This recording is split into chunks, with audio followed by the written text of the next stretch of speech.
Hello friends, Pandian store serial next எபிசோடுக்கான review பார்க்கலாம் வாங்க. நம்ம பாண்டியன் இருந்துட்டு கோமதியை வீட்டில் விட்டுட்டு கிளம்புறாரு. இன்னொரு பக்கம் பார்த்தீங்கன்னா நம்ம மீனா இருந்துட்டு செந்தில வளைச்சு ஃபோட்டோ எடுத்துட்டு இருக்காங்க. தன்னோட புருஷன் இருந்துட்டு கவர்மெண்ட் வேலைக்கு போயிட்டாரு அப்படின்னு சொல்லிட்டு மனசுக்குள்ளே ரொம்ப மகிழ்ச்சியாக இருக்காங்க. அதுக்கப்புறம் செந்தில ஃபோட்டோ எடுத்தது எல்லாமே கோமதிக்கு அனுப்பி விடுறாங்க. அனுப்பி விட்டுட்டு கோமதிக்கு கால் பண்ணி எல்லா விஷயத்தையும் சொல்கிறாங்க. ஃபோட்டோ அனுப்பி விட்டுருக்கேன், ஜாயின் பண்ணிட்டாங்க அப்படின்ற விஷயத்த சொல்லவும் கோமதி ரொம்பவே சந்தோஷப்படுறாங்க. அதுக்கப்புறம் சரி போனை வையே, நான் போய் போட்டோவை பாக்குறேன் அப்படின்ற மாதிரி வச்சிடுறாங்க. அதுக்கப்புறம் என்ன போட்டோ எல்லாம் பாக்குறாங்க. செந்தில் இருந்துட்டு ரொம்பவே அழகா இருக்கான்னு சொல்லிட்டு ரசிச்சுட்டே பார்த்துட்டு இருக்காங்க. அதுக்கப்புறம் என்ன, பாண்டியன் இருந்துட்டு வெளியே போயிட்டாரா இல்லைன்னு சொல்லிட்டு வெளியே குடுக்குடுன்னு ஓடி வந்து பாக்குறாங்க. ஆனா பாண்டியன் வந்து வெளியவே தயங்கி நின்றுட்டு இருக்காரு. என்னங்க இன்னும் கிளம்பலையாங்க அப்படின்ற மாதிரி கோமதி கேட்கவும் பாண்டியன் இருந்துட்டு இல்லடி ஏதோ ஒரு மாதிரியே இருக்கு அப்படின்ற மாதிரி சொல்றாங்க.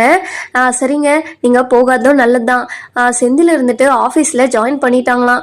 போட்டோ வந்து அனுப்பிவிட்டுருக்கா மீனா, ரொம்ப அழகா இருக்கு, பாக்குறீங்களா அப்படின்ற மாதிரி கேட்கவும் காமெடின்னு சொல்லிட்டு ரொம்பவே ஆர்வமா நம்ம பாண்டியன் இருந்துட்டு கேட்குறாரு. அதுக்கப்புறம் என்ன, பாண்டியன் இருந்துட்டு நம்ம செந்தில ரொம்பவே சந்தோஷமா பார்த்துட்டே இருக்காரு. இந்த போட்டோவை எனக்கு அனுப்பிவிடுறி, நான் அப்பப்போ பார்த்து சந்தோஷப்பட்டுக்கிறேன் அப்படின்ற மாதிரி சொல்றாங்க.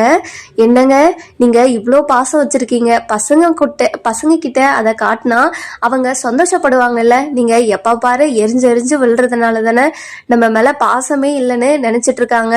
ஆனா நீங்க எவ்வளவு பாசம் வச்சிட்டு இருக்கீங்கன்னு எனக்கு மட்டும் தானே தெரியும். இதை அவங்களுக்கும் காட்டுனீங்கன்னா அவங்களும் ரொம்ப சந்தோஷப்படுவாங்கல்ல அப்படின்ற மாதிரி சொல்லுவோம். அதெல்லாம் எனக்கு தெரியும், அனுப்பி விடுறி, நான் கடைக்கு போகணும், கடையில வேலை இருக்கு அப்படின்னு சொல்லிட்டு சொல்றாங்க.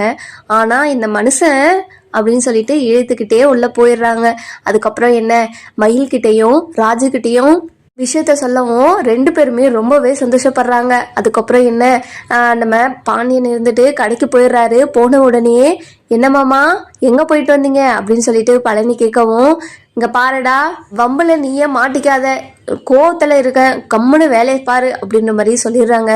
பாண்டியன் இருந்துட்டு கப்பு சிப்புன்னு ஆயிடுறாரு. அதுக்கப்புறம் நம்ம சரவணன் இருந்துட்டு, அப்பா எங்கப்பா போயிட்டு இருந்தீங்க, ரொம்ப நேரமா ஆளா காணுமே அப்படின்ற மாதிரி கேட்குறாங்க. இல்லடா, உங்க அம்மா இருந்துட்டு வழியில நடந்து போயிட்டு இருந்தாலாம், அவளை வீட்டில் போயிட்டு விட்டுட்டு வந்தேன், அதனால தான் டைம் ஆயிடுச்சு அப்படின்ற மாதிரி சொல்கிறாங்க. சரிங்கப்பா அப்படின்ற மாதிரி சொல்லிடுறாங்க.